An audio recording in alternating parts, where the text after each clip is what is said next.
Andrew Dunlap, 2/30/2010. I just got done being called a schizo from all these so-called psychics. Something tells me that they're all a scam.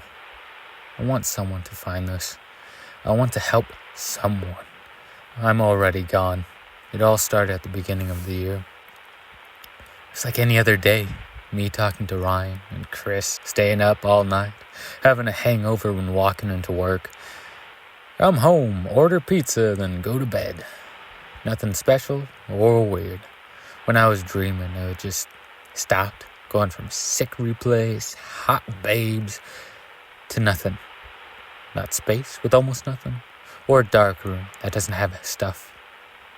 It was completely blank. A book with no words, no touch, no sound, no smell, nothing. Only good thing about it was I was able to contemplate existence. The pain was worse, or moreover the lack of it. The soft sting of the cold is better than nothing. The pain is proof you're alive.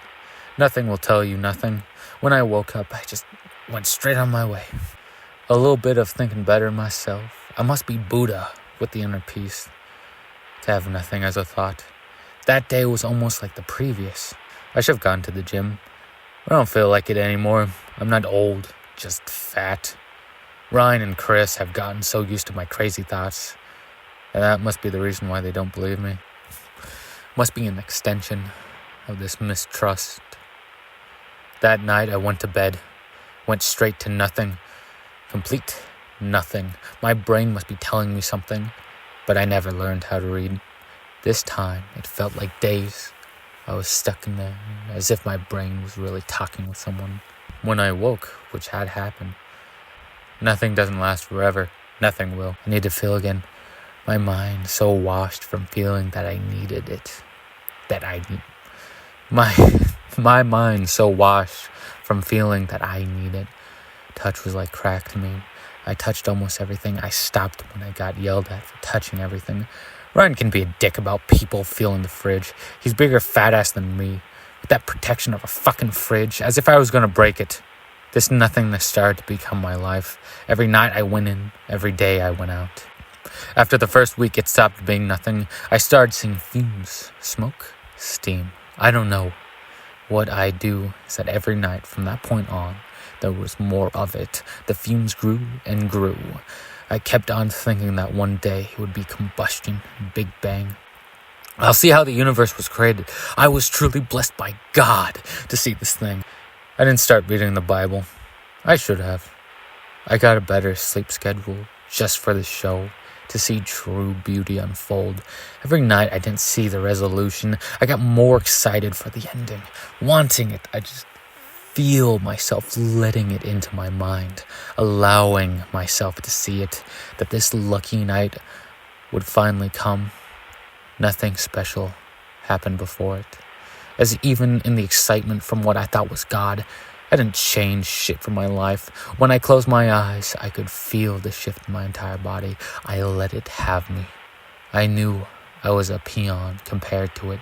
I opened my eyes. I see the fumes again. Tremendous they were. About the size of a house. Then out of nowhere, it started to spiral, swirling in massive circles of smaller and then smaller spheres, put in a precise output.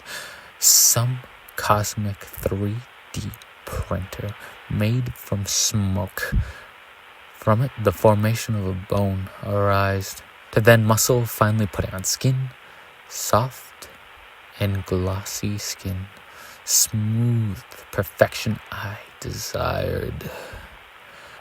Output of dreams have given me a woman, a slender, majestic body, perfection. I called out for it, for her.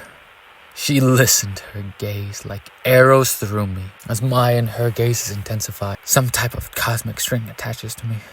Some type of invisible energy connects to my body. She sees it, grabs on, and pulls me in. Yank after yank, hours to finally get to her. I told her in kissing range, "Hello, miss. May I ask for your name?" She responded with, "Honey, names mean nothing to me. I want your true value." I don't want to go on with my feelings. But if you can imagine, I had some devilish thoughts. Currently, I feel stupid that I thought it would take months for my mind to give me a shitty porno. I plunged my head into hers, my hand to her side. I waited for the touch of soft, fluffy skin. When my hands touched her, it was as if she didn't have skin. Instead, it was all the sanded concrete, sanded so smooth but still jagged in areas. I go to speak up about this, or just to scream, which I couldn't. Pressure surrounded my windpipe, teeth clenched down to my lips. The pressure was so terrific I thought I must be bleeding. None was in sight. The same force that pulled me in just stiffened my limbs, tied me up. The woman stretched out her hand to mine, grasping it around my wrist, digging into it. There was no looking around. It was just straight to business. As she pulled from my hand, popping out one bone at a time. I tried to look away, close my eyes, but I was no longer in control. It wanted me to watch. After every bone that was stolen from my left hand, she showed it off to me, lingering on what was in her hand, then pocketing it. I kept on trying to scream. No air flowed between my lungs and mouth. Every new bone that was pulled made my hand feel flaccid, as if it was a deflating balloon. The torture lasted only minutes, but hours. In my mind, she was done quite quickly. I could see how my hand was completely flat. I couldn't believe it. I could only think of inflatable tube men, as if she was going to put all these bones back in, as if it was a party trick, as if my hand was still mine. Her hand reaches out one more time, not to get another bone. Something much worse. She slides my skin over her hand, unclamps my mouth, and says to me, "This is now mine." I jolted straight up. I've been on these power trippy dreams for a while now. Still, they feel so real. I clambered out of my room, dragging my feet the whole way. I walked into the kitchen to get coffee. Some morning pleasure could get my mind off of what had just happened. I go to use my left hand. Bam! I punched the machine. Ha! Just some morning cramps. Let me it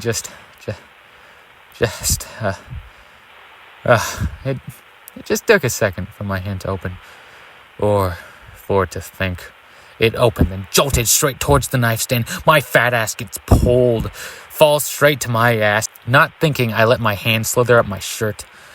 It feels my chest, then my throat. I use my right hand, hold it down, slam it to the floor, pin it with my knee.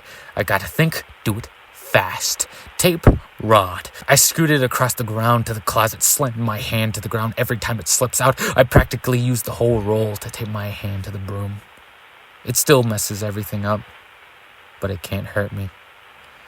I made myself a little coffee, then think, I can't go to a doctor with this.